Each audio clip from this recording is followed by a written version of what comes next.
Start. अध्यक्ष महोदय, मैं मंत्री महोदय को बतलाना चाहता हूं कि कुछ वर्ष पूर्व इस विभाग में अपर्याप्त कर्मचारी थे। इस दृष्टि से इस विभाग में हिंदी के काम में कोई प्रगति नहीं हुई। अध्यक्ष महोदय, आपके लोकसभा सचिवालय में हिंदी के काम में काफ़ी प्रगति हुई है।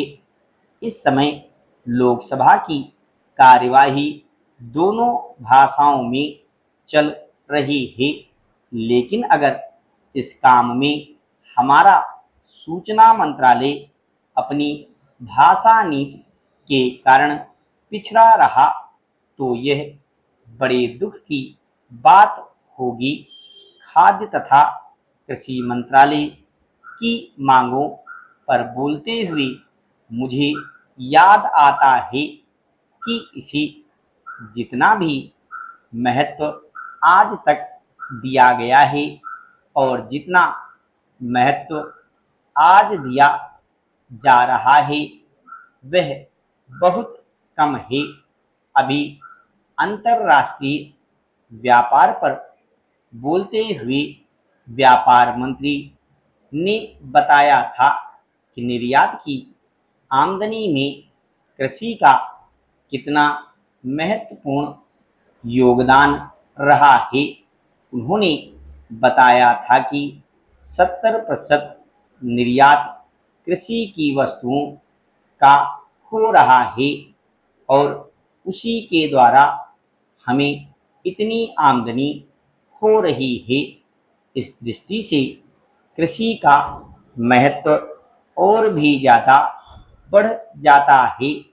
उन्होंने यह भी बताया था कि यदि कृषि उत्पादन केवल 5% और बढ़ जाए तो निर्यात से हम 100 करोड़ रुपए की लगभग अपनी आमदनी को और ज़्यादा बढ़ा सकते हैं।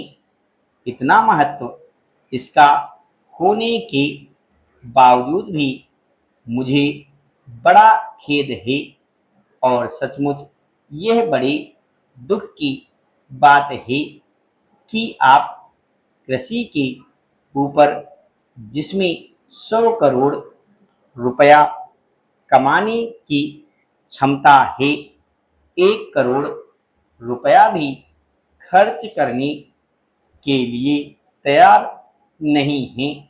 मैं तो यहाँ तक कहूँगा कि जिसे हम औद्योगिक उत्पादन मानते हैं उस प्रकार का उत्पादन आज भी हमारे देश में नहीं हो रहा है।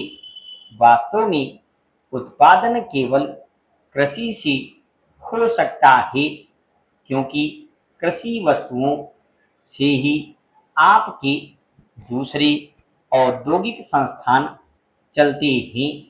यदि रुई देश में पैदा ना हो तो कपड़ा कैसे बन सकता है? यदि मूंगफली देश में पैदा ना हो तो वनस्पति ही देश में पैदा नहीं हो सकता। इसलिए हमारा सारा उत्पादन कृषि वस्तुओं पर ही निर्भर है। इसी तरह से खनिज पदार्थों की स्थिति है।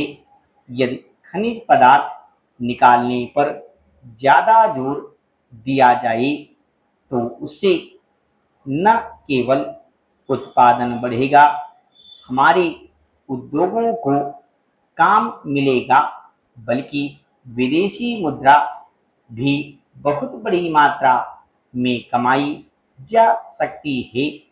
हमारे देश में हर प्रकार की वस्तुओं का बहुत बड़ा भंडार हमारी भूमि में उपलब्ध है।